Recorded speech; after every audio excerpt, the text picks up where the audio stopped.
Hello, everybody, and welcome into another episode of New England Sports Weekly. Sorry about the delayed start here, folks, but had to get everything kind of set up and kind of going. It was a little it ran an update when I thought it was all set to go. So I always hate when that stuff happens. But as far as if you're tuning into the live stream here, we are up and running now. And if you're listening on the podcast, I'm glad you decided to join me on your adventure of your day, whatever time it is, a day it is for you. But it is a packed show tonight. And I know I've said that probably 5 shows in a row. It just keeps on getting crazier and crazier. This is probably the craziest NFL offseason I've ever seen. And combine that with the MLB lockout over in free agency in full swing for the majority of the players that didn't sign before the lockout started. And then couple that with the NHL trade deadline. The Celtics absolutely tearing up the league along with the Bruins. And then you got the Patriots kind of being inactive, but we'll get into that. But altogether, it has been absolutely wild, absolutely crazy. And when we left you last, Russell Wilson was traded to the Denver Broncos. Aaron Rodgers was still staying with the Green Bay Packers. And then the rest of this has all kind of just all exploded over the last couple of weeks here since we last talked. Now, the bullet point of this, because we'll get into a bunch of these here in a moment. Now, after Aaron Rodgers had made his decision to stay in Green Bay,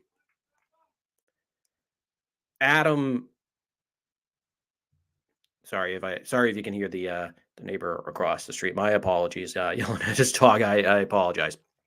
Sorry about that.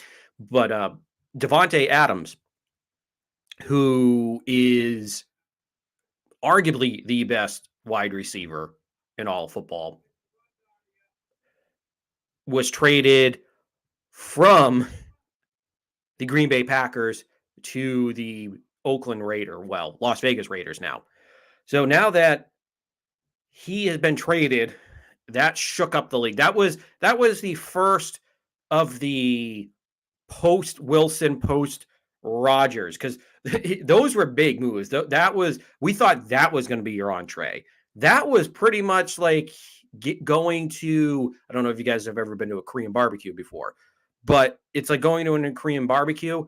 You could pretty much, because I went to one here in Portland, up here in Portland, Maine, and their appetizer menu, you could get Korean fried chicken, you could get lobster bao, which are like these rice bun,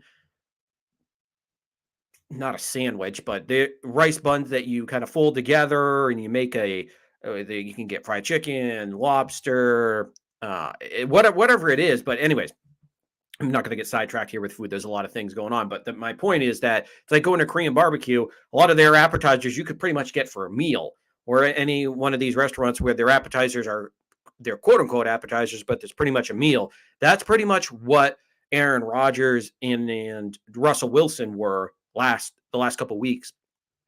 Because then Aaron Rodgers, who probably now is going to have to put in lockdown just to make sure that he's okay, because I'm sure he's going nuts. I'm sure he's pissed off at Green Bay, although it sounds as though maybe Davante Adams possibly wasn't happy with that organization for a while now. Oh boy, he and Rodgers, your best two players. So he goes to the Las Vegas Raiders and teams up with his former college teammate in Derek Carr. And the Raiders promptly turned around and gave him a contract for, get ready for it, over $140 million to a wide receiver. Now, granted, Davante Adams, in my opinion, is the best wide receiver in the league. And to me, I wouldn't say he's far ahead, but he's probably a couple steps ahead. And then, of course, there was the whole Deshaun Watson news. So Deshaun Watson, who ends up getting his legal charges, at least I should say, criminal charges have been dismissed. Now the 22 civil suits are still on the table for him. So that is still alive and well for Deshaun Watson. So that could come back to bite him. But of course, there were rumors throughout the day last week, at the end of last week, that it was down to the Browns, Panthers, Falcons, and Saints. And of course, the Cleveland Browns end up basically withdrawing their name because Deshaun Watson doesn't want to go there. And basically, you could know why, because it's like, all right, this organization has been a crapbag organization here. They screwed up a good situation that they had with Baker Mayfield, even though say whatever you want about Baker Mayfield. And now he's even before they officially got Deshaun Watson, he was flirting around with wanting to get traded. And so that's a whole mess there. They last year let their best wide receiver in Odell Beckham Jr. go. He wasn't happy. So that's been a mess. They went from being a playoff team the year before, where now you're looking at an organization that looks like it could be in a rebuild, at least before they get to Deshaun Watson. But that was just a whole drama in and of itself, because the Browns were out, then the Carolina Panthers were out, and it looked as though it was just going to be the Saints and the Falcons. And then, of course, at the last minute, just like a big old fatty at the buffet, he panics when it's getting close to closing time and wants to stuff his face. And they offered up an absurd deal, to at least money wise, and they did have to give up 2 first-round picks, 2 seconds. The list goes on and on with the compensation that they had to give up. But they ended up trading for Deshaun Watson, giving up multiple picks, but they get a franchise quarterback. They give him $230 million, which makes him, I believe, the third highest paid quarterback behind Aaron Rodgers and Patrick Mahomes. Sorry, it's been a long day at work, folks. But anyways, he was the big splash. He was the next big splash.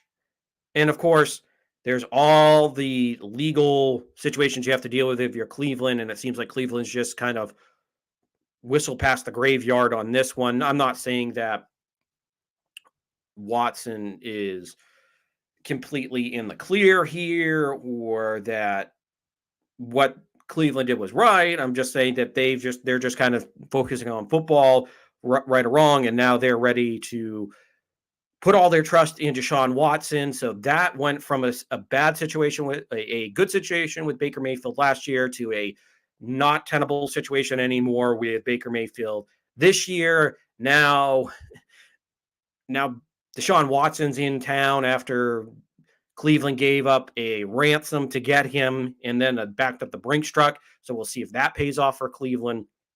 And then, of course, the Patriots, in the midst of all this, what did they do? They sent away Shaque Mason to the Tampa Bay Buccaneers, who, surprise, surprise, Tom Brady's back, folks. Brady's back in town in Tampa. And that whole situation where I thought originally, after he retired, I thought that was done, but then he came out, 3 weeks ago by now, and had that interview with Jim Gray on Sirius XM, and basically was on the podcast, and basically you could tell that he was probably going to come back after he dropped the line of, oh, it's been 5 weeks. I've done this, I've done that. I've gone to see my family. They've gone on those vacations. And it's like, dude, you have only been retired for 5 weeks. And you're talking like somebody that's been retired for 10 years. Oh, I've gone and done all of this. You could just kind of tell that he was maybe fed up with, not fed up, but he was rethinking that decision. And you can get into who forced him or if this was his own decision, whatever you want to say. But he's back, folks. He's back in Tampa. And to be honest, I thought if he was going to come back, I thought it would be for the San Francisco 49ers. But I think the Tampa Bay Buccaneers called his bluff on this one when they basically said they would never trade Tom Brady.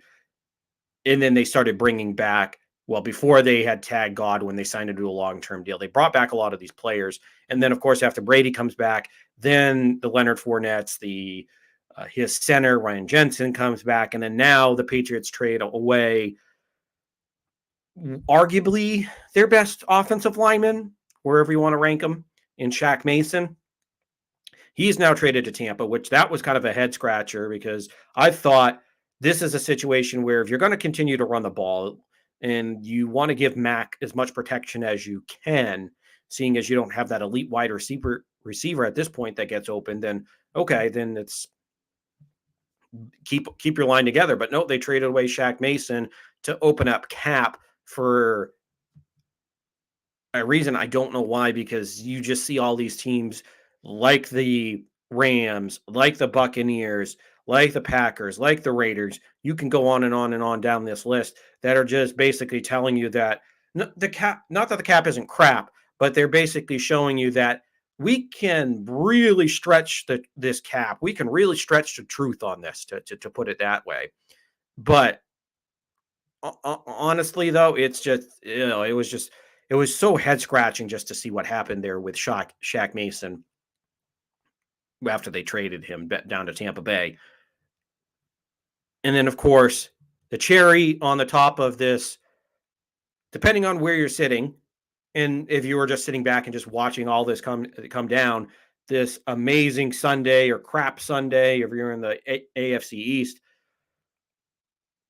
Tyreek Hill, it seemed like out of nowhere, although there were some reports that he had some tweets like 11 days ago, but it just seemed like out of nowhere today, in a matter of like half an hour, it went from Tyreek Hill wanted to be traded. Then they narrowed it down to the Dolphins and the Jets. And I don't know why the Jets would even want to get into this, because it's just ridiculous. You have a rookie. You have now will be a second-year quarterback who during the draft process, I did like Zach Wilson, but after seeing him in the pros, he's just not ready. And I don't know if he ever will be. I don't know if the Jets are just going to ruin him like they have pretty much all their other quarterback prospects here over the last 20 years, 30 years, 40 years. But anyways, Tyreek Hill gets traded to the Miami Dolphins today. And it's just been an avalanche of blockbuster move after blockbuster move. And of course, Miami did have to give up quite a few picks, although they only had to give up the one first round pick in this case. So they still get to keep another here. So, but still, the price was steep. And then they had to give Tyreek Hill a $120 million contract. So he was looking to be the highest paid wide receiver in football. He doesn't surpass Adams, which I would rather have Devontae Adams over Hill, but I mean, we're splitting hairs at that point. Trust me, talent-wise, I would love to have Tyreek Hill. As a human being, he's an absolute disgusting human being. I mean, if you want to go back and look at the stories back in 2014, 2015, when he's coming out of that draft, there were the reports, or I should say not when because he didn't come out of the draft until 2017. But anyways, the whole point to this is that there were legal reports that he had allegedly, have to say allegedly, just so you don't get in trouble, beat his pregnant girlfriend, fiance, the baby mama of his child at the time. Well, she was pregnant, hit her in the stomach, and there was audio of this. So, I mean, it was just absolutely disgusting what happened. So he's not a human being you want to root for.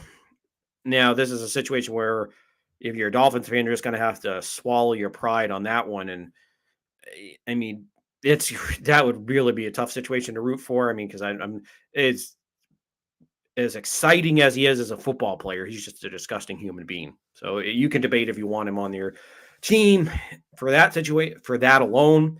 But the thing to remember is that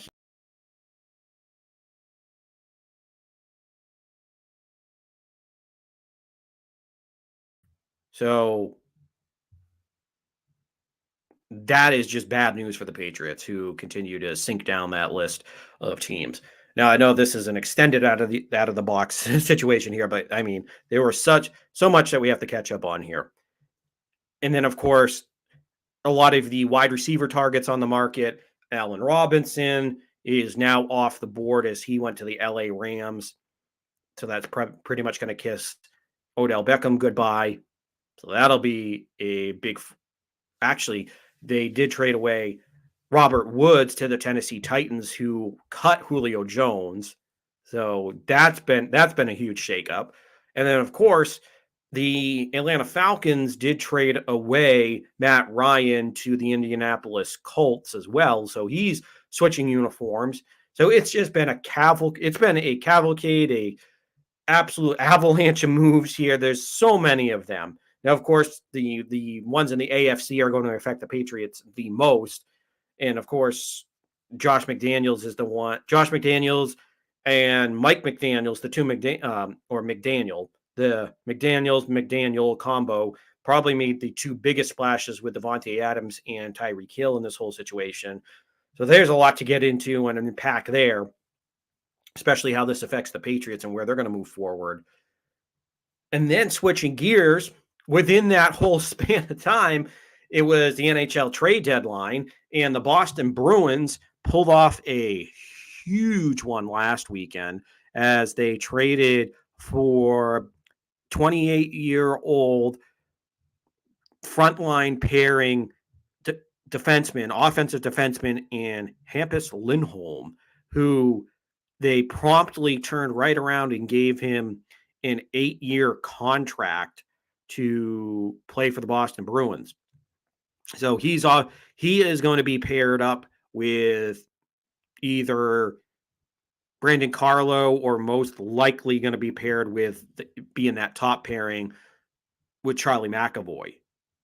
So we'll see how that goes, but it'll definitely be interesting. So he has not made his debut yet, but of course Bergeron came out and said he seems like he'll be a great fit for the Bruins, and everybody has just been pretty much praising Lindholm this whole situation. So it'll be interesting to see how this all fans out here for the Boston Bruins, who they didn't stop there. After that was over, they ended up signing Jacob DeBrusk to a 2-year contract, which to some fans was probably a little bit misleading because you first see that and you're like, oh, okay. They traded for, they traded for Lindholm and then you sign DeBrusk and you're thinking, okay, maybe he sticks around. But a lot of the reports were that they were going to use this as a tool to trade him away, but it didn't happen right now. So I still wouldn't put that past Don Sweeney and the Bruins to pull the trigger in the offseason, as you're probably at this point, you're pretty much all in to try with this veteran group of Marchand and Bergeron, try to squeeze out as much as you can this year and next year. So along with Hampus Lindholm and re-signing Jacob DeBrusk to a 2-year deal, they also traded for Josh Brown, another big defenseman, 6'4". So they pretty much have been between Hampus Lindholm and with Josh Brown. This pretty much guarantees the Bruins are looking to get back to that big physical defense. Of course, like I said, McAvoy and Lindholm are complete defensemen. They're not just one-trick ponies either way, an offensive or defensive defenseman. They're both pretty well-rounded. And, of course, you have to go along with that. Now you have Josh Brown to lengthen out that depth, Brandon Carlo, and Matt Grzelcyk. So I really like what they're doing on that defense. And of course, now Lindholm wasn't just a one-year rental, as we mentioned. They signed him to that long-term deal for 8 years at about 6.5 a year. So it's a pretty manageable cap hit for Lindholm. So it was a really good deal here for Boston, as they won't have to worry about top tier defenses. Now they have McAvoy and Lindholm. Now, the news that a lot of Red Sox fans have been hoping and waiting and praying for finally came over the weekend on Sunday morning. Because as we watched before the lockout, we saw Seager, we saw big name players. One guy that I wanted was Marcus Semien to play second. We saw all these players get signed away. And of course, we saw the massive deal for Max Scherzer, who signed that 3-year, $140 million deal, $130 million deal to get him 40 some odd million dollars a year, which is absolutely ridiculous, to go to the Mets to pair him up with Jacob deGrom. They're all in. They're pushing the chips to the middle of the table. And then, of course, after the lockout was ended, what happens next is that all the floodgates opened. You had Carlos Correa, Trevor Story, Seiya Suzuki, Chris Bryant, all of the Nick Castellanos, Kyle Schwarber, all of these guys ended up signing away. Now, of course, a lot of people wanted Schwarber to come here. I wanted Seiya Suzuki, who was 27 years old, hit 38 home runs last year in the one of the top Japanese professional leagues. And now to fill that outfield void after you traded away a pretty productive and cheap bat in Hunter Renfroe to the Milwaukee Brewers, and you got back old friend Jackie Bradley Jr., who love the defense, the bat. I really don't want to see in the lineup because he's about as hot and cold and streaky as it gets. It is frustrating to watch him at the plate at times. He'll have a month where he hits 380, 420, and then he'll have a month where he hits about $125 or less. And then he ends up hitting 230 something on the year. It's frustrating at the most to watch Jackie at the plate. So it'll be interesting to see how they fill that outfield void, because that hole is still there. But like I said, the main on course for Red Sox fans, after seeing Correa go to the Twins, which that was an odd deal, and seeing Freddie Freeman go to not the Atlanta Braves, he left the Atlanta Braves to go to the Los Angeles Dodgers. So after seeing the two biggest fish left on the market,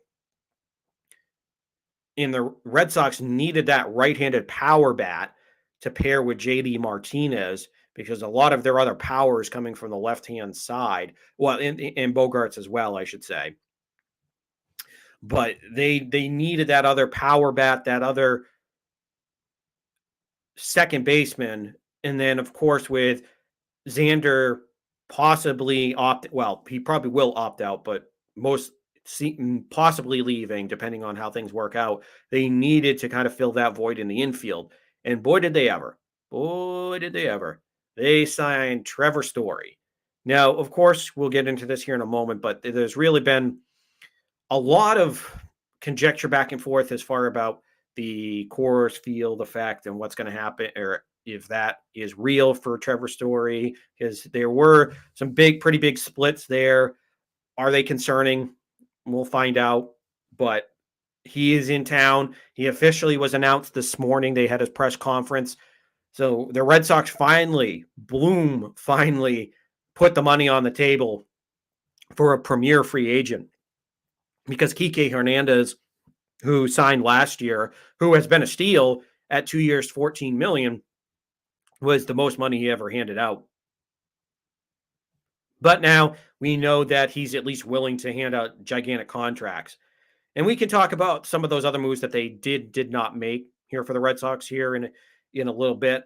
But those were the big moves. And of course, to kind of close out this long extended version of Out of the Box, the Boston Celtics absolutely keep on rolling. They had a perfect road trip, went 4-0 or 5-0 on the West Coast and absolutely demolished teams. They just Tatum and Brown had a streak of, I believe it was 3 games in a row with 30 points each.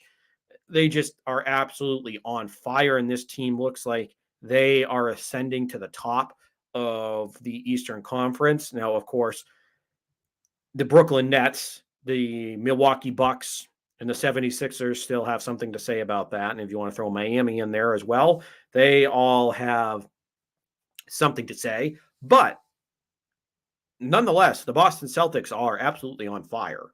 Absolutely on fire. Now, one thing now to really get to jump into this here with the Patriots, because I know we kind of all glossed over a lot of this because there's so much information. And if your eyes are kind of going in the back of your head, seeing in the back of your head, like what's going on with all these moves as far as all these sports, we'll go right into the NFL and with the Patriots.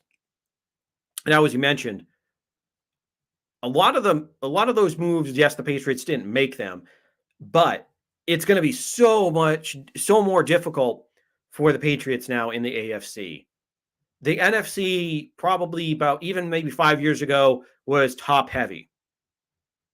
The Packers, Niners, or 4 years ago, I should say. Packers, Niners, Seahawks. That was about it. Now the AFC has absolutely turned into a beast, an absolute nightmare if you're one of these teams that are trying to build the old-fashioned way like the Patriots through the draft and bargain bin shopping, because the Rams really showed everybody that you could just take these draft picks and just kind of use them as currency and just as many times as you need to. It is just absolutely ridiculous because now you have, as we talked about last week, you have Russell Wilson going to the Denver Broncos. Now that you have Devontae Adams out in Las Vegas, that AFC West is absolutely ridiculous. And of course, JC Jackson, our old friend, is now a highly paid corner as he signed his 5-year deal out with the Chargers out in LA. So it's going to be absolutely ridiculous as far as what's going to happen out in the NFC West.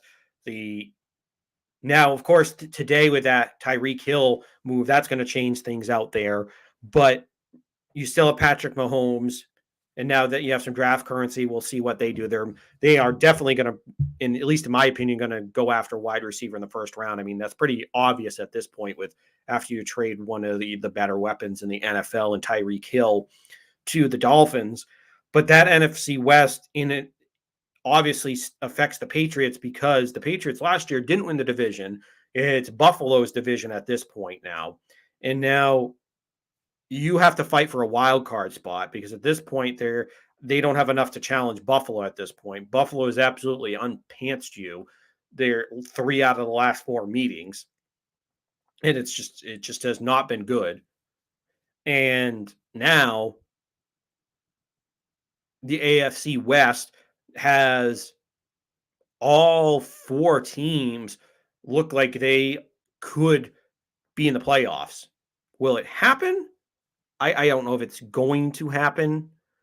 They're going to beat up on each other, but still, they're all really good. Now, Kansas City, even though they have Patrick Mahomes, they might be the odd man looking out in that division, or the Raiders could be, but they all are playoff caliber. They all are, with all the additions. We mentioned Devontae Adams. We mentioned with the Chargers out in LA, They brought in J.C. Jackson. They re-signed Mike Williams. They traded for Khalil Mack. So they're going to have a pretty good pass rush out there with Bosa and Mack. It's going to be scary. And of course, Justin Herbert is on the rise. He's already, in my opinion, a top 5 quarterback in this league. It was just a matter of beefing up that defense, which getting Khalil Mack and J.C. Jackson is going to help that cause, undoubtedly. And of course, Denver getting Russell Wilson and seeing what they do is, and they also got Randy Gregory, the former Cowboys defensive lineman pass rusher specialist. He's going to be a big ad out there because they already have Bradley Chubb.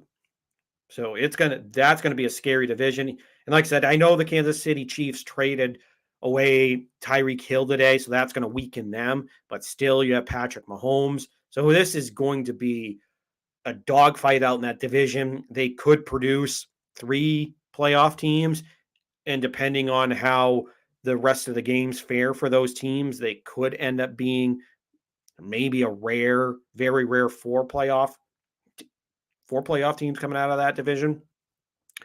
So it'll be very, very interesting to see what happens in the AFC West. And now, of course, why that affects the Patriots, well, like I said, you have to go back to they got into the playoffs as a wild card last year, as the second wild card. And now I know they had that 7-game win streak, and at one time they had the number 1 seed at one point, or at least had an opportunity to take it.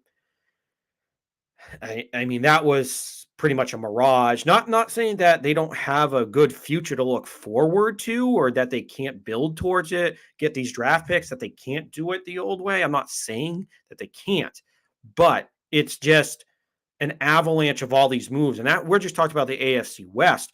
And of course, with Tyreek Hill getting traded to Miami, right now Miami's in win now mode or put up or shut up time for Tua Tagovailoa. He's on the hot seat right now. This is going to be his 3rd year in Miami. Of course, obviously he has those 5 years on his rookie contract, but still they have to figure out if he is the future of this franchise. They drafted Waddle last year. He was a great find. He was a stud coming out of the first round out of Alabama. That was somebody that I would, obviously, if the Patriots didn't need a quarterback, if they weren't in that situation, which obviously they were, I would have loved them to get Waddle. He's going to be a stud. Then you just got Tyreek Hill, who is a stud. So you have 2 number 1 wide receivers. You brought back Mike Gesicki, who is, he's not your, to me, I think he's a little overrated, but he's still a good tight end. Don't get me wrong. I would take him, but I don't think he's as good as everybody says he is, but he's still a decent tight end. So you have a receiving threat there at tight end. You brought in Raheem Mostert, who, of course, now new head coach Mike McDaniel was the offensive coordinator out with the San Francisco 49ers, where Raheem Mostert used to play. And of course, last year after he got hurt in week 1, that was his last year out there. So he's familiar with Mike McDaniel. And of course, that helps their running game immensely because Myles Gaskin and that cavalcade of crap that they had down there at running back was just awful. So we'll see what happens in Miami. I don't have faith in Tua. I was never a huge Tua believer. I think he is limited in what he can do. I think he is a little inaccurate. He makes too many mistakes. I just don't see it. And he's not as athletic as you would think he would be. So it's just a little bit of that dink and dunk. Not that dink and dunk can't win, but he is there's Patriot style dink and dunk. There are these dink and dunks that actually will help you. Like even like today, I heard a stat that Patrick Mahomes is the second fewest or the second, was he in second for the fewest yards attempted on a pass at like 5.4. Of course, he can bomb it away. But of course, when you have guys like at the time you had Hill, you had Travis Kelce, you had these guys where you could just get them 5 yards down the field and kind of get them in a little bit of space, and then they'll slip right out of it. But of course, a lot of those big time quarterbacks, you have those weapons, you can do it. But obviously, you also have to be smart and you have to have that good system. And I just don't believe in Tua. I don't think he's accurate enough. There's just something about Tua that I just can't buy into. I don't know what it is. I just can't buy into Tua. I just seen just watching him. He's had good games. I think everybody fell in love with him after that national championship game that he had in Alabama back in 2017 when he had that comeback, having to relieve Jalen Hurts. Don't get me wrong, you could do worse than Tua, but I just don't think he's going to be the one that takes you to the promised land in this case. So I I don't think this is going to. I don't think it's going to be an utter disaster, but I just don't think this is going to be good either. So I just don't. I don't think either. I don't think this is going to be a situation where if you're relying on Tua to be that it could be that's going to end well. Now, of course, it's still on paper makes them better than Patriots. So I'm still, as much as I'm not a huge Tua fan, they did trade for Teddy Bridgewater, who is a serviceable quarterback and has proven that he can stabilize the situation. He is a bridge to your next guy, but he's still a stabilizer. So I don't think Miami's gonna end up letting this go out of control. So we'll see how that goes for the Dolphins. But again, that's a team in your own division that just got better today, and they brought in more talent. Whether you believe in Tua or not, that still makes them a better team than you because you don't have that number one option. You don't have those skilled players right now. Now, of course, I know that you still have a draft coming up at the end of April. So you can still find the talent and you can still try to cherry pick some of those free agents that are out there. Maybe you bring in an Odell Beckham Jr. Maybe you bring in Jarvis Landry. But again, with Green Bay trading away Devontae Adams, they are probably going to head maybe to Green Bay or to one place where they have a better quarterback, a better opportunity to win. Trust me, I believe in Mac. It's just when you have a guy like Aaron Rodgers in desperate need of targets to throw to, in a all-time great, wherever you want to rank them, they're going to end up going to that situation. So it's so much harder. And I know there are other situations out there, but those are just the big ones in the AFC West. And now you have him going to, and when I say him, you have Hill going to the Dolphins. And of course, Matt Ryan just went to the Colts. And for me, Matt Ryan is a step above Carson Wentz, even in his older age. This is a guy that I still have faith in. Now, I don't think at this point in time that Indy has enough on the defensive side of the ball to go far, but that's also a team that was one spot away from being a playoff team that ended up choking it away to the Jags on that last week. So again, it's another team that got better, that got a veteran quarterback that has good weapons around him in Michael Pittman and Paris Campbell. And you have Jonathan Taylor and Zach Pascal. So, and like I said, Jonathan Taylor was just an absolute beast last year. Pittman is, if he had better quarterbacks over the last couple of years, he would probably be a guy that you'd be looking at as a true number one, but he doesn't get talked about as much. So they have good weapons out there. That's a team that was 9-8 that could challenge to take away a wild card spot. So the AFC is just so much better now. And you can really not afford to make a slip up here.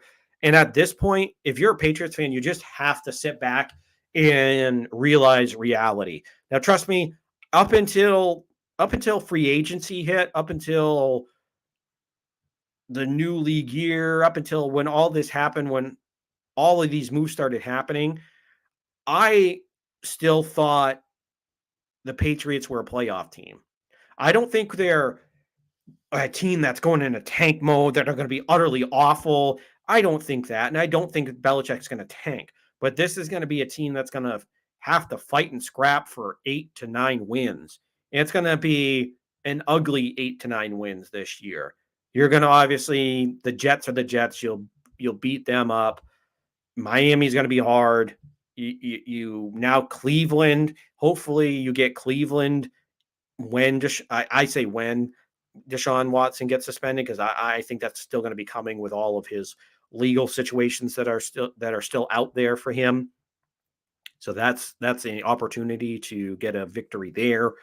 So there still are other situations where there are some other unsettled situations. Where does Baker Mayfield go?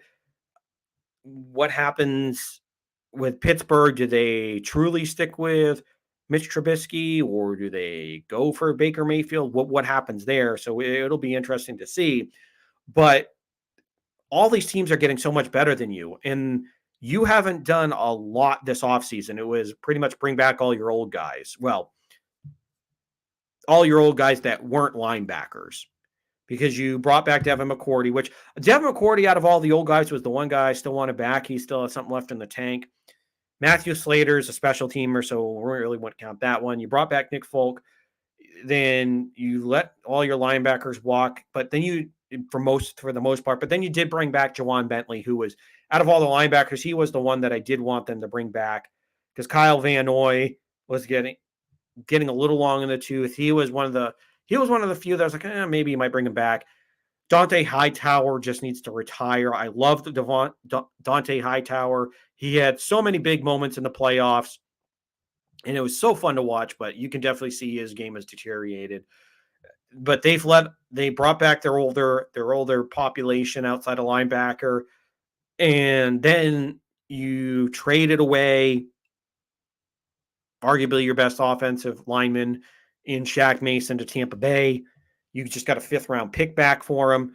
And in my opinion, after seeing what the LA Rams did as far as trading away a borderline number 1 in Robert Woods, why didn't you go and offer a 5th-round pick for Robert Woods at that point? Or trade away Shaque Mason to the Rams, because I'm sure they could use some offensive line help at this point, because now that they have Andrew Whitworth, who retired, I'm sure they could use some help on that line if they were going to trade away one of their better offensive weapons in Robert Woods, although they did get Allen Robinson, so that definitely will negate that loss here. But still, if you're going to trade him away, that's a situation where I think you should have called up the Rams and given up a 5th-round pick, or given up that lower level compensation that the Tennessee Titans gave away for Robert Woods. They bought low and will get a good wide receiver to pair with A.J. Brown. So at this point, the Patriots they haven't done much other than losing guys and trading away guys and bringing back older guys and bringing back one okay linebacker. Now, the other news that broke today was Malcolm Butler is now coming back to the Patriots on a 2-year, $9 million deal. Well, that'll be interesting to see how that works for Malcolm Butler, because we all know the mysterious way things ended for him back in 2017 after they lost the Super Bowl to the Eagles. He was infamously benched for the entire game, and the NBC cameras captured him crying on the sideline, of that game. So it was It was interesting, to say the least, how that all ended, and things didn't end well. There was all kinds of speculation, all this he said, she said type of stuff going on, and all the rumors, innuendos, everything was kind of going on there with Malcolm Butler and why he left. I don't think we'll ever find out. I think we'll find out the truth about I think we'll find out about some famous conspiracies first before we're going to ever find out about Malcolm Butler, to be honest. But nonetheless, he's coming back, so that'll be interesting. Now, obviously, you can't count on Malcolm Butler to be what he was circa 2014 through 2016 when he was a very good corner, when he was a very good number two. I don't think you could call him a number one, but he was borderline at best.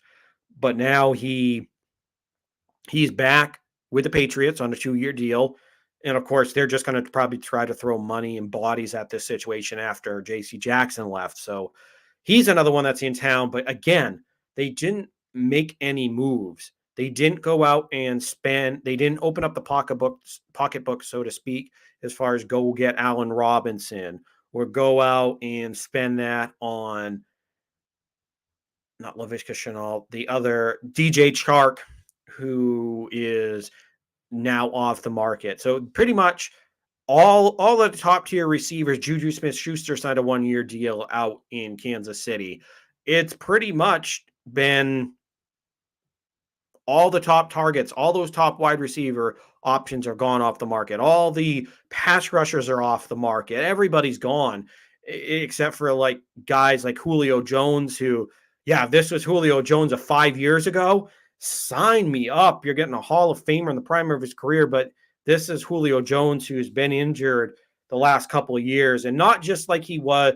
I know everybody wanted to call Julio Jones injured before, but he would miss a couple games a year, maybe. He didn't miss 8, 9, 10 games when he was in Atlanta, 11, 12 games. I think he had one season where he might have missed more than a couple games. But other than that, he's been pretty durable up until the last couple of years. And now I wouldn't say on the last leg. I wouldn't put that past a guy like Julio Jones who keeps himself in peak physical condition and is ready to go. But I wouldn't put it past him.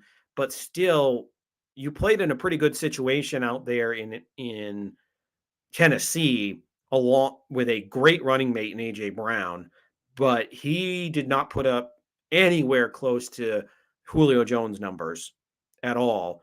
So do you want to take a flyer on Julio Jones? Maybe. Do you want to take a flyer on Odell Beckham Jr., who's rehabbing? If he was healthy, I'd say yes. And then the one that I would take would be Jarvis Landry, who, to me, I still think he's got a lot left in the tank. He's 29. He can play him in the slot, play him on the outside. I'd love to see Jarvis Landry here in a Patriots uniform. I just don't think it's going to happen because I think teams like the Green Bay Packers who are going to be in desperate need of wide receivers after you traded away AJ Brown. After trading away Devontae Adams, they're probably going to pony up the money for them. But it really, at this point, if you're a Patriots fan, you have to say this is a bridge year. This is a rebuild. You're in the middle of a rebuild, and you have to be willing to check your ego at the door, so to speak, if you're a Patriots fan, because yes, we are all used to winning. And trust me, I would love to be in the conversation of the Kansas Cities, the Buffaloes, now the Denver Broncos with Russell Wilson, in the conversation with the AFC West, with the Cincinnati Bengals, who were the representative in the AFC. I want to be in that conversation. I don't want to just be sitting here talking about a ho-hum season here for the Patriots. Don't get me wrong, but this is where reality has to kind of kick you in the ass and tell you, this isn't going to be a great year. This isn't going to be all sunshine and roses for the Patriots this year. And I feel bad for Mac Jones that this is what's happening. And not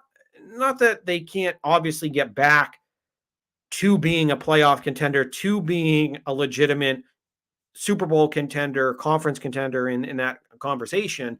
They certainly can. It's just you're going to have to be patient on this. And are you willing to be patient? That's the question that you have to ask yourself if you're a Patriots fan. Are you willing to be patient? Now, of course, I think we all kind of bought the fool's gold there when they had that long winning streak, and we all and I'm not Mac is definitely not in the fool's gold situation. Definitely not. When I say he is the real deal, in my opinion. But the fool's gold is probably the defense wasn't as good as we thought. They still need work on offensive weapons. They need to revamp the linebacking core. They need to revamp their cornerbacks. But I think we all kind of saw just how well Mac was doing and how well some of those pieces like Kendrick Bourne and Hunter Henry and rookies like Ramondre Stevens, how well they performed. And on the defensive line with Matthew Judon and Christian Barmore, I think we all got wrapped up in that thinking, okay, let's take the next step forward here. But the rest of the league blew right by you in all these acquisitions. Now, of course, I'm not going to sit here and give an F on this offseason. I think we're in C- territory, D territory at this point, just because I don't really know what direction. Well, I think at this point we know they're kind of in reset mode at this point, but they still have the draft. So this is to me, and I even said this even when I still thought they were going to be a playoff team before all these moves happened. I was still in the minority of, unless you're going to get Chris Godwin or Devontae Adams, or of course, obviously nobody knew that Tyreek Hill was going to get moved, or that were possibly the Seattle receivers would be open for a trade. Although that's still a door that you could look at in getting DK Metcalf now that Russell Wilson is in Seattle. But to me, though, it's still, like I said, I was in the minority of, I think you have to look at the New England Patriots situation of getting weapons, of getting a guy in the draft. And this is where I was still in favor of this even before then. I always thought that you could go out and get a Jameson Williams, a Chris Olave, a Drake London, a Barrett, or go out and get a Menchie maybe in the second round. You go get one of these guys to pair with Mac Jones and develop with him. Now, of course, if you get an Olave or Drake London or a Jahan Dotson, one of these guys that isn't injured, then you can obviously you'll have him right away. But to me, you have to take the long-term picture on this, because I don't think this year you might scrap for one of the last wild card spot, but it's going to be really difficult because you're probably in that 10th to 12th best team in the AFC right now, just because you got pushed down the board with all these moves. But if you have a guy like Jameson Williams, who I think is the best receiver in this class, he and Drake London to me are the two that I would put as those elite number one type of wide receivers. And Chris Olave is, to me, he's a number one, and I think he does have some elite talents. I don't know if he's as elite as Jameson Williams and Drake London, but those are the two, Drake London and Jameson Williams, that I would love to take as your number one wide receiver, and then to me it would be Olave afterwards. But the point I'm making here is with Olave, with Jameson Williams, is that if you can get a guy like Jameson Williams, where you can, maybe he's not going to be available for 6 to 8 weeks because he's still rehabbing from his torn Achilles, from not his Achilles, my apologies, from his ACL. If that's the case, and you know that it's going to be difficult for you to get a playoff spot, you have to think for the long haul anyways. The whole thing with a lot of people like, oh yeah, I would love to have Jameson Williams, but he's not going to be ready right away. But Do you want their immediate satisfaction? Do you want that microwave meal right now? Or do you want that slow cooked braised short rib meal? And I don't know why I've made food analogies tonight. This is really weird. And I already had dinner, so it can't be that I'm hungry. I don't know what's going on with me, folks. But the point here is that you already have, I mean, you're in a situation where you pretty much should just build for the future. No, I'm not saying you tank or you nail it in. It's just you try your very best this year, and you try to get in the playoffs. You try to get Mac in a better position, and you try to develop Mac even further so that when year 3 gets here, you can go out. You're going to have $100 million on the cap that you can go out and spend. You can go out and make these big time trades like these other teams have. Get your number one. Get your corner. Get what you need, and then you can see where you stack up. And then hopefully after making those moves, and if Mac makes a step forward, that you're going to be in that serious contender conversation, and you're going to be somebody that everybody is going to look up to and fear at that point. But right now, you're still got a lot of work to do. So the point here is that obviously there's a lot of needs here, but this is where if you can get a guy like Jamison Williams, that you can basically at this point say, all right, we're going to stash you, develop you, and when the time's ready, we'll unwrap you. And if we're in the hunt for the playoffs, even better. And if not, you still develop him and see what you got moving forward. And hopefully you found your number one. And I think you can take that approach with if it's Nakobe Dean, the linebacker out of Georgia, if it's any of those top tier prospects as well from Georgia, the defensive lineman that ran that unbelievable 40 time in Jordan, or in a wide receiver corner, whatever it is.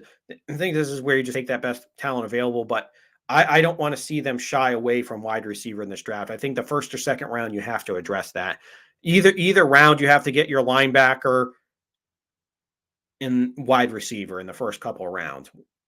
You have to. You have to. Don't shy away from it. And if Jamison Williams is there in the first round, pull the trigger and sign him or draft him.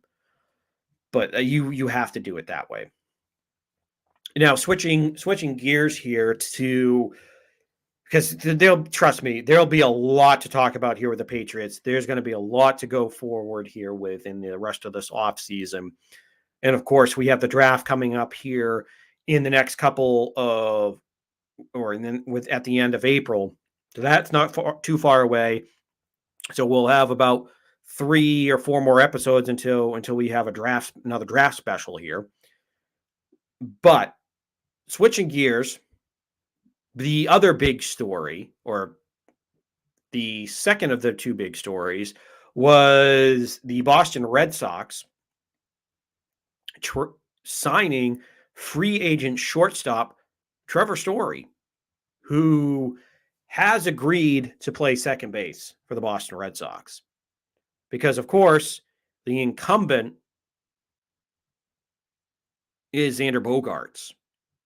Now, Xander Bogaerts, who is one of my personal favorites on this team, he is a professional through and through. He is one of the better offensive shortstops in the game of baseball. Now, of course, things aren't as shiny and as golden, if you would put it that way, on the defensive side of the ball as they are with his new teammate in Trevor Story, who was really good on defense, who possessed that with Story possesses that speed, power, defensive combination that you covet out of shortstops. But Xander Bogaerts he's the leader of this team. Like I said, he's, in my opinion, the best all-around offensive shortstop. Guys like Trevor Story and, why is his name escaping me, out in San Diego, Fernando Tatis Jr. Tatis Jr. and Story probably have better power than him. But Bogaerts is still a guy that's hit 30 home runs, 25 home runs, driven in over 100 runs multiple times. But the thing that separates him from me is that he is a complete hitter. He's a guy that hits for average. He's a guy that's hit well over 300 before. And he's a guy that uses all fields as well. So he's a really good shortstop. But of course,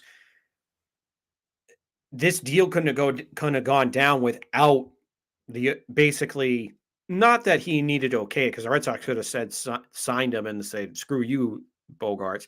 But it seems as though Xander Bogaerts was involved in this conversation to bring in Trevor Story to the Red Sox. He was part of the recruiting process. And in his interview today, in his press conference, Trevor Story did mention that he was hesitant to do this until he spoke to Xander. And I can't blame him, because you don't want to walk into a situation where the incumbent is the beloved leader of a clubhouse. He's he's the godfather of the Red Sox. I don't know, that might have been a little far, but you know what I mean. He's the unquestioned leader. He's the guy everybody looks up to. So he's the guy that everything kind of goes through in that club. He's turned himself into that. And of course, this reminds me of the Jeter A-Rod saga that happened back in the winter of 2003 into 2004, before A-Rod, his trade with the Red Sox got nixed, and then he ended up going to New York, thank God. That would have been a nightmare. Looking back on it in retrospect, would have been a nightmare to root for A-Rod. But at the time, A-Rod was the best shortstop in all of baseball, was a 40, 50 home run guy. He averaged over 50 home runs in Texas. Now, obviously, we kind of know we know why now. Well, I mean, he is a naturally gifted athlete, naturally gifted hitter, but of course, he decided to take steroids, or allegedly take steroids, quote unquote, allegedly. But A-Rod was the best shortstop in baseball at the time, arguably the best player in baseball at the time. Like I said, had 50 home run power, over 125 RBIs, with hit for average, had some speed, and was a Gold Glove defender, and was the complete package out in Seattle. And then his 3 years in Texas from 01 through 03. And of course, Jeter was the incumbent. He was beloved, just like Bogaerts was the captain like Bogaerts, and pretty much had carte blanche in that organization. And of course, Jeter, as we found out in later years, was not happy about this. Of course, he didn't make it public, his feud or his disagreements with the team about it, but we all know later on that he was not happy with it. And of course, and he's a Hall of Famer, and he's definitely one of the great. I mean, he to me, he's overrated, but to be overrated, you have to be great. But he is a Hall of Fame shortstop. That I can't take away from him. He is a Hall of Fame shortstop, and he deserves it all. And trust me, he's a guy that, as much as I hated that uniform, as much as I hated Derek Jeter, he was a guy that I could respect, unlike A-Rod. I hate it. I hate the Yankees' guts. I hate him. I hate him. I hate him. But at least Jeter and Rivera were the two that I could look at and be like, God, I hate your organization, but at least you guys are good ball players and you're Hall of Famers, and I respect you, but God, I hate you. Now I need to go burn my tongue because I said too many good things about them. But to me, it just harkens back to that situation. Now, in this case, I think Bogaerts was a little bit more receptive to it, just because he knows this is his last year before he can exercise that opt-out in his contract. And then he's talking, and unlike the situation with A-Rod, you're talking to a guy that I think is more beloved across baseball. He's a guy that a lot of other players around the league have really said great things about. You can't find anything negative. A-Rod, even though he didn't do anything wrong at the time, he was just kind of one of those guys that a lot of people had pretty much kind of knew was, oh, my S don't stink type of guy. He's all about himself. So there were those type of rumors about A-Rod. You kind of knew, but who was a prima donna. But in this case with Trevor Story, that's the where this kind of differs. So I think Bogarts was more receptive to it, and of course, you knew Story wasn't going to do this unless Bogarts was okay with it. Now he's in town now, and of course, what he brings to the table is tremendous. I mean, excuse me. As far as what he brings to what he brings to the table with baseball skill wise, this is a guy that's hit. Last year he hit 25 home runs. He's hit 38 home runs. He's hit with a lot of power. He drives in runs. He's a run producer. Now and he's got speed. He's a great defender. Now the concerns, obviously, the number one concern for a lot of people out there is that his home road splits were dramatic, because obviously you have the whole situation with Coors Field being a hitter's heaven, because of course breaking balls don't act the same in Coors as they do other places with the altitude. So you get to see curve balls and off-speed pitches react totally different. But again, I've seen so many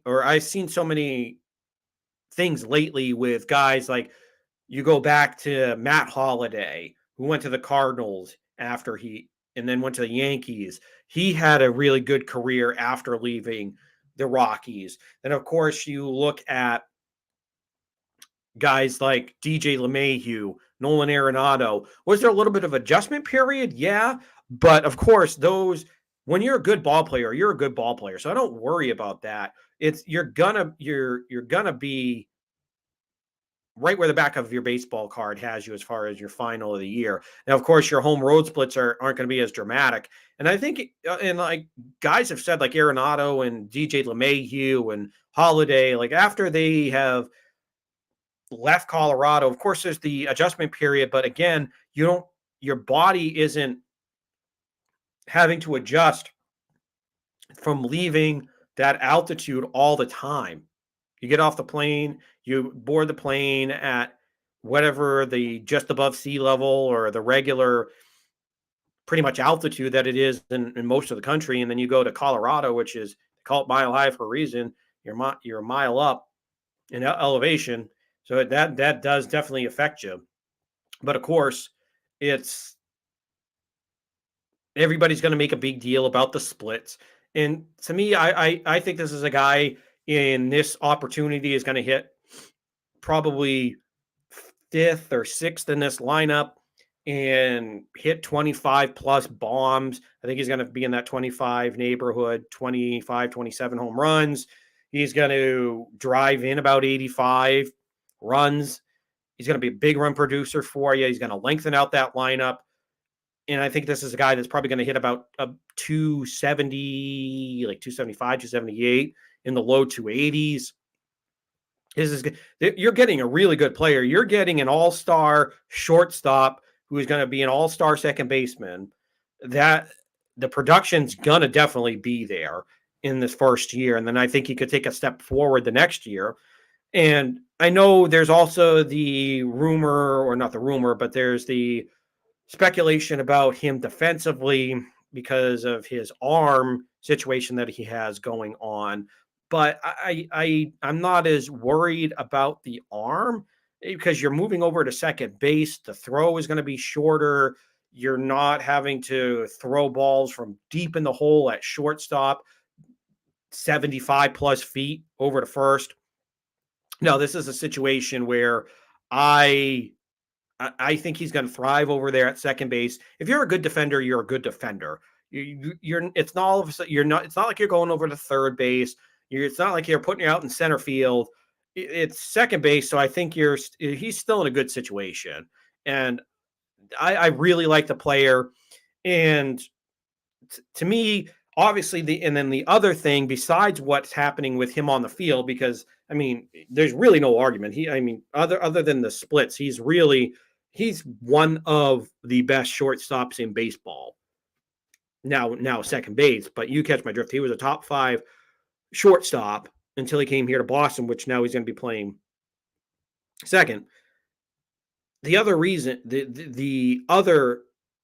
now is that Trevor Story is pretty much your insurance, your leverage against Xander Bogaerts. I want to see Xander back. They need to bring him back. But if he leaves, now you have leverage to say to Scott Boras, all right, we're not going to give you $350 million for 10 years or for whatever it is for this guy, for Xander Bogaerts, when we have our next shortstop on the roster at this point. Now, do I think that he's going to end up playing shortstop this year? I don't think so, because I think at this point, Xander Bogaerts, they respect him too much. He's going to opt out most likely. So they're going to give him the benefit of the doubt. They're going to give him short, no matter, and even if he misses some balls at short, yes, we'll probably be questioning him. Why did he miss that? Go put Trevor over there. He's a great shortstop. But I think at this point, you have to give it to Bogaerts. He's your leader. He's the incumbent. He's an all-star at short. You have to give him this, give him short. And then if you do by chance bring him back, then that's where you can have that discussion with, okay, you have your long-term deal now. You're not going anywhere for a long time. Do you want to go to second base? Can we put you over at second and switch Trevor over to short? I think that's where you could have that discussion, but you can't have that right now. He's your Xander Bogaerts is your shortstop. Trevor Story is your second base. And of course, like I said, this is it's your ultimate bargaining chip when it comes to Xander. It's like, okay, yeah, we don't have to pay a ton of money. We don't have to back up 5 Brinks trucks for you. Well, maybe we'll back up 2 for you.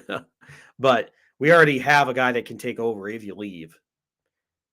And then, of course, the unsung or the unforgotten part of this whole situation is with Rafael Devers, who did avoid arbitration and is coming back to the team. So, well, I mean, he was going to come back either way, but he did avoid arbitration. He's back on a he won his he didn't have to go to arbitration case, but with his arbitration he got $11.6 million for the year. But still there's been no long-term contract talks, and he even caught up with the media and even said that there's been no negotiation. There hasn't been anything now. He doesn't want to do it during the season, but he's definitely would love to come back here and definitely is open to it, but he's not using any comps. He's looking to get what he's worth and wants his worth in this whole situation, which I don't blame him in that situation. You really are one of the best offensive third basemen in the league. This is a guy that hit 279 last year, hit 38 home runs, had well over 100 RBIs. This is your middle of the order thumper, along with JD Martinez and obviously with Xander Bogaerts and Trevor Story. So this is an anchor to your lineup for a long time to come. And this is a situation if you had to make me pick between Bogaerts and Devers, because obviously I want them all back. But if you had to make me pick, I'm going to take Rafael Devers in this case. As much as it would pain me to see Bogaerts in another uniform, Rafael Devers is younger.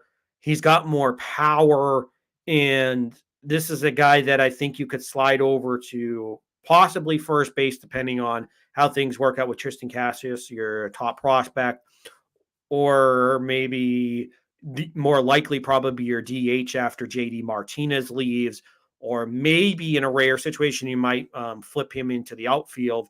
But that power, that offensive ability needs to stay on this team. I think that's kind of been flying under the radar here. He still has a couple more years left, but you have to get Rafael Devers signed. You have to get him an extension. You have to. This is not a guy that, in my opinion, you can let walk out the door.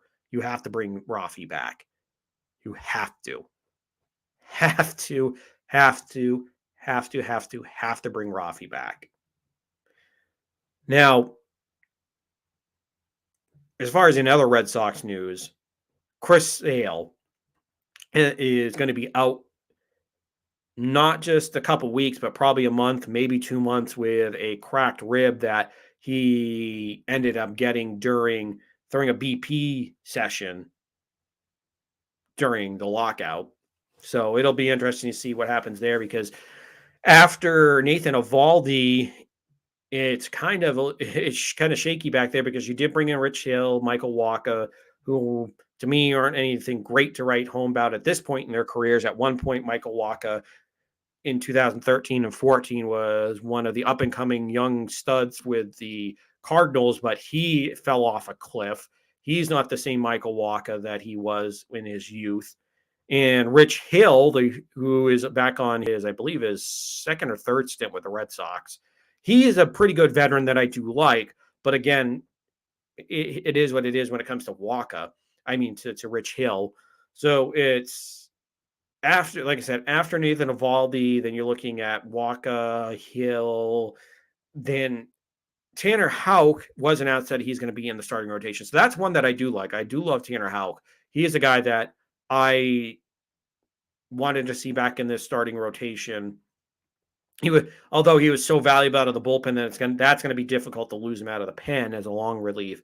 But now and then you do have Nick Pivetta, so you do have a pretty solid guy in Nick Pivetta that you can rely on. But right now it's Nick Pivetta, it's Nathan Eovaldi is going to be your opening day starter, who himself has turned into a stud. You have Nathan Eovaldi, Nick Pivetta,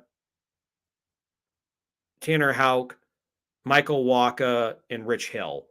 And that's if they don't make a trade here, which I think now that you have Trevor Story on this roster, and now that you do have your number one pick from last year, Marcelo Mayer was a top tier, was arguably the best prospect in last year's draft, is your shortstop of the future potentially, or infielder of the future, depending on what happens with the rest of this team.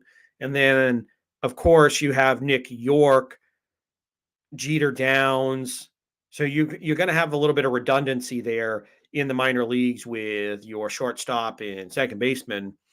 So it'll be interesting to see if maybe they take a guy like Jeter Downs, who was already traded to them in the Mookie Betts deal, or if Nick York or Jeter Downs, if you take one of those guys and you flip them for a starting pitcher. I'd love to see him go out to Oakland and give them a call about Frankie Montas or Sean Manaea and get one of those guys on the roster, because especially if you get Manaea, Manaea and Montas would both be a boost to the staff. Now, Manaea's been a little bit more battle tested and is the ace of that staff out there in Oakland.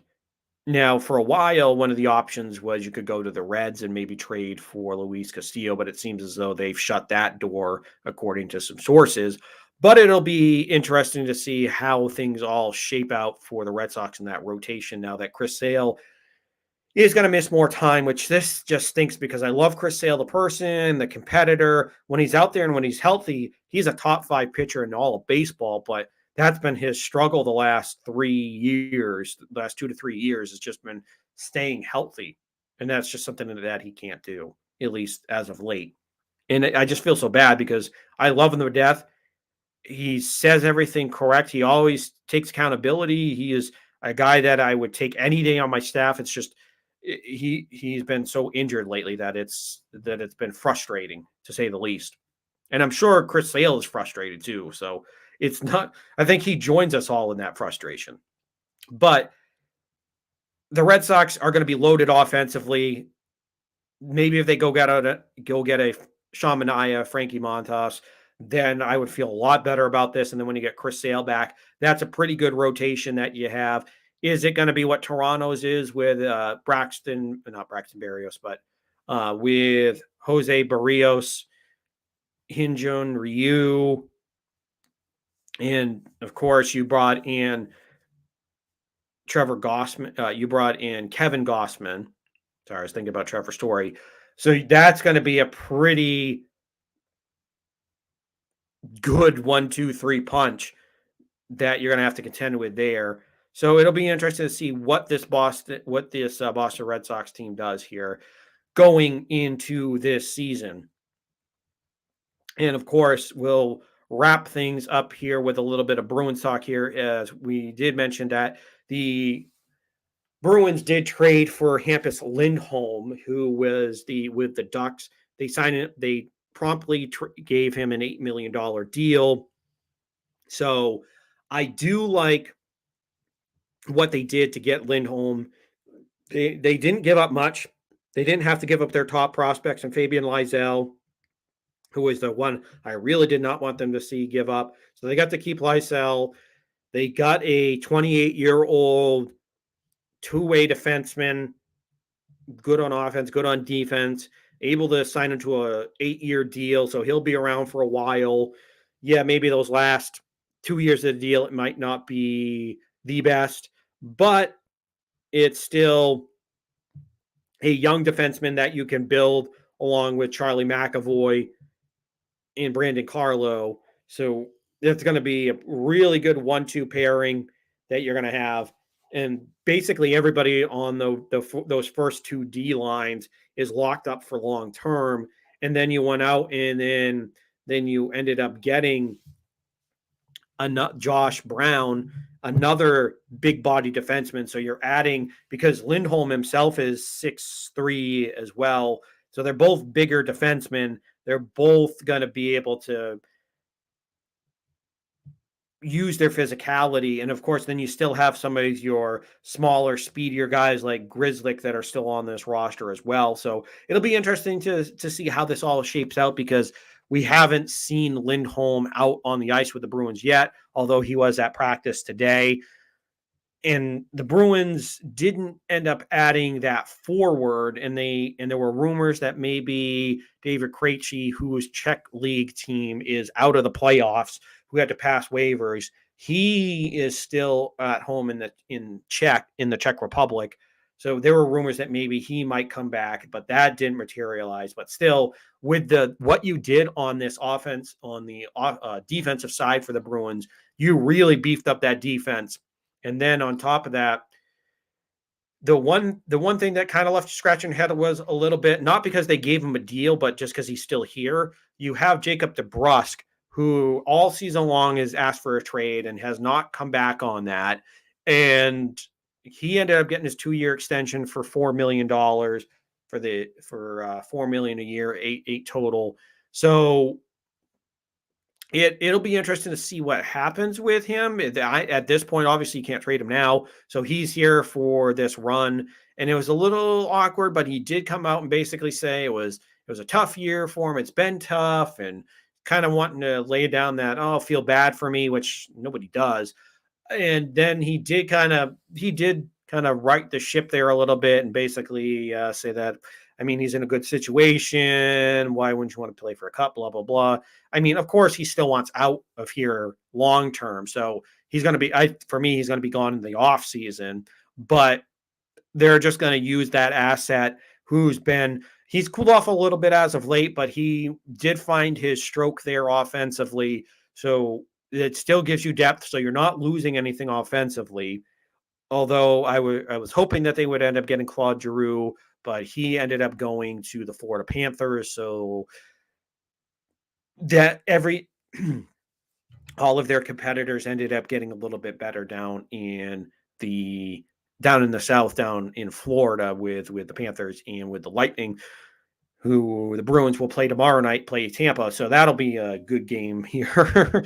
But for me, it's going to be really interesting to see how things shake out here for the Boston Bruins, as they are on a march towards the playoffs, as they've really separated themselves, as they're only a couple points behind, climbing up further into the standings as well. And then, of course, briefly, we'll mention the Boston Celtics, who absolutely tore up the road out on the West Coast, they themselves are now only 2 games out of second place. They're really clicking on all cylinders. So it is definitely going to be interesting to see how both of these winter sports teams, how everything unfolds for them as we get closer to the playoffs. And well, we're really close to playoffs now, but as we get into as we get to the actual first round of the playoffs and see what their matchups are, it'll be definitely interesting. And of course, nothing is ever boring when it comes to Boston sports. Is We'll continue to keep our ears to the ground for any more NFL trades, which that seems like that's happening at on a daily basis now. And we'll keep you up to date if the Patriots make any moves as well. Hopefully they find a number one target, but I don't have any faith right now until we get to the draft. And of course, if with spring training in full swing, the Red Sox are gearing up for the start of the regular season here on April 7th. So we're only a couple weeks away from that after this shortened spring training due to the lockout. And if the Red Sox do end up pulling the trigger on any trade for a starting pitcher, we will let you know as well. And then, of course, if we will keep you up to date on the final weeks of the regular season for both the Celtics and the Bruins. And of course, as always, hit the like and subscribe button on YouTube. Hit that bell for the notifications and the subscribe somewhere like about right there. And send me any comments on the video, any questions that you have. And of course, as you can see right here on the screen, follow me on Instagram, on Twitter at my handle at Sean_Met28. Or you can also follow the show account at NE Sports Weekly. And as always, we always stream the show every Wednesday night, usually at 8 o'clock. Today was 20 minutes behind, but we still got the show in here today.